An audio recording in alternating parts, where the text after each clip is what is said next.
Hi guys, hope you're having a good day today, or night, or wherever you are, whatever you're doing. Hope it's going well. So recently I decided to personify my camera for a video. I decided to bring it to life, give it a little bit of personality, and to do that I animated some eyes for that camera. If you haven't seen the video, I'll link it up here. I still don't know what direction it goes, but today I'm going to show you how I did just that. Now I want to let you know that I am not an experienced animator. I don't consider myself someone who can draw well, and I haven't even ever used the program that I use to animate ever before. So regardless where you're starting at, just know you're going to be fine because I pretty much started at zero. So let's hop into it, and I'm going to show you how I animated eyes. Okay, so I'm going to start a screen recording so you can see what I'm doing. And for this I used Procreate, the free version of Procreate. I am not skilled in Procreate. As I said, I've never used it before. There are a ton of tutorials out here on YouTube where you can learn and get really good at Procreate. But right now I'm going to show you something super basic and easy. I also want to let you know that this can be done in Adobe Illustrator. This can even be done by using paper and creating a stop motion effect to animate eyes. Yeah, so let's hop into it. In my Procreate program, I just opened up a file size that was the same as the dimensions of the video that I was creating. In this case, it was 4K, so I opened up a 4K canvas. And then in the Layers tab, I just created a new layer and unchecked the background so that it would be transparent. And then I made the color white, went into the brush library, which is huge. I don't even know what brushes are best. And super creative, started with a white circle. And then I've seen other artists in the past add textures onto their drawings that really makes them come more alive. It adds depth to a drawing. So I thought, okay, well maybe I'll try that. I went and found the noise brush within the touch-ups brushes, changed that to gray, and decided to just draw a little bit of texture onto the side of the eyeballs, just to add some depth. Just to bring a little bit more character to these eyeballs instead of literally only being a white circle with a pupil in it. But it's not much more than that. So I went back to whatever original brush I used, changed the color to black, and then drew the pupil right onto there. Now, I don't remember the exact brush I used for the eyebrows, but I do remember I found one that worked really well to draw that eyebrow shape pretty easily. So it looks like this one does a pretty good job. The brush that I'm using is Syrup.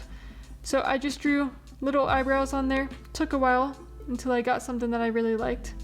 And this is a really important part for the animation. Oops, got a little drawing down there.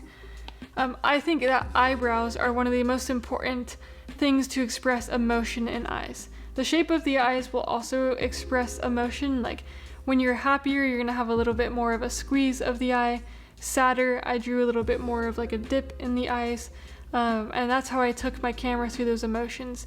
But eyebrows are a really important key in that as well. So something that I did is search some Google searches of like, what do excited eyes look like? What do sad eyes look like? And just tried to replicate the movement of the eyebrows to match those emotions. But there really wasn't that much work that you needed to do. Cool, so once you've drawn your eyeballs and made them exactly the way you wanted them to look, you can go up to this little wrench tool up here, press Animation Assist, and then add frame down here. This then creates another layer for you, but you can actually draw and kind of recreate the drawing you did before. Now I'm going to show you how I made the eyes blink. Because along with eyebrows, I think that if your eyes never blink, then they won't look real. And so blinking is really important for an animation to actually pull through and not just look like this camera has its eyes open all the time or whatever thing you're animating. So I don't know if there's a more productive way to do this, but I simply just would create a new layer and repeat my entire process. So I would draw again. Now look, I just drew the same size eyeball. That's not what I want to do. I would rather draw a smaller version of the eyeball because we want to get it blinking. So I did that, drew the eyebrows in the same position, went back to my touch-up brush, went back, put some of that texture back on it, and then added the pupil into it. Kind of try to guess where that pupil would be pupil would probably be about the same size, even though they're getting smaller because the pupil doesn't really shrink as it's blinking. And so I did that, and then I created another frame and did the entire process again, but with a little bit smaller of eyes. This time, so I made my big eyes blink into like a kind of a squint before they closed. And I think that is what really brought the animation to life. Redrew those eyebrows on there, and then that is how I created the animation of the eye blinking. At this point, you can go into your layers, you can see all of your different drawings and uncheck them. This is kind of another tedious process, but I would have one layer checked. I would go into my wrench, I go to share, and I would share a PNG of that particular eyeball. I would go back into my layers, uncheck that layer, go to the next one, repeat the process, export a PNG.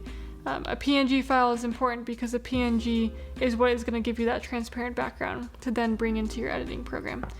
So, a few things to note. I think that's all that I need to show you within the drawing, but a few things that are to note that are super important. I drew about 20 to 40 eyes maybe in this animation, which seems like a lot, but the reason I needed to do that is because I changed the emotion of the eyes. The eyes went from curious to sad to back to curious, so the eyebrows shifted. And the problem is when the eyebrows shift, I can't have my animation blink when the eyebrows just hop back up to the curious position. So if you ever choose to change the shape of your eyeballs, to change the shape of the eyebrows, you have to make sure to create the entire process again of it blinking with that new shape of eyeball, if that makes sense. And yeah, that's the super simple process to animate eyes. 2 more notes that really make the animation work is within your editing program, once you have all of the eyes drawn, in order to make that blink more realistic, you have to really work with the timing of a blink. So in my case, I just had the long layer of the eyes being open, and then I put the one frame of smaller eyes, and then the next frame is even smaller eyes, and then it goes to nothing, and then you have to retrace back to the tiniest eyes, the bigger eyes, and back to the regular eyes. And each of those images in between I made about 1 frame long. Another thing that makes the blink really realistic is sound effects. So I put a little squeak for my little blink, and that is what made it really seem like it was actually real and come to life. I think the sound effects really helped it out there. So yeah, it's a super simple process, and I hope that you have a lot of fun bringing your own animation or using these techniques to bring your own animation to life. I would love to see some of the things you do, so feel free to share it with me if you would like. And yeah, cool. If you guys don't know me, my name is Jordyn Dunseath. I'm a freelance filmmaker, and I really love what I do. So if you'd like to stick around, I would love that. Feel free to subscribe, as I'll be making more tutorial type videos, but also more storytelling, sharing type videos. So thank you so much for being here. I hope this was helpful for you. And as always, thanks for watching. I'll see you next time. Bye guys.